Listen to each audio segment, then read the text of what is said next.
غني په افغانستان کې له ښځو څخه د ژوند حق اخیستل شوی. سلام ستړي مشئ پام وکړئ د نوزم خبر ته. اشرف غني د ملي ډیالوګ په پیلولو ټینګار کړی. پخواني ولسمشر اشرف غني وایي طالبانو په افغانستان کې یو بې مخینې استبداد حاکم کړی او دا چې افغانستان تل د استبداد په مقابل کې راپورته شوی دی. نوموړي د افغانستان مسلې د حل لپاره په خبرو اترو ټینګار کوي. پخواني افغان ولسمشر محمد اشرف غني د نوي کال په مناسبت په یو غږیز پیغام کې یو ځل بیا په افغانستان کې د طالبانو د واکمنۍ، د افغانانو د ستونزو، د نجونو او ښځو د کار او زده کړو او دغه راز په هیواد کې د دایمي سولې او ثبات د ټینګښت په اړه څرګندونې کړې دي.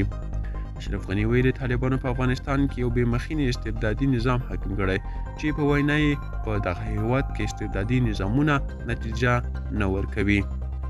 نوموړي ویلي په ټول هیواد کې او زموږ د خلکو د ژوند په هره برخه کې یو بې سابقې استبداد تحمیل کړی دی. استبداد ښایي په ځینو هیوادونو کې برې درلودلې او ټینګ شوی وي، خو په افغانستان کې ژر او یا وروسته رد کړی او مات کړی دی. دا اوس چمتو کلی خبر تر بیا ښې چارې ښه وه.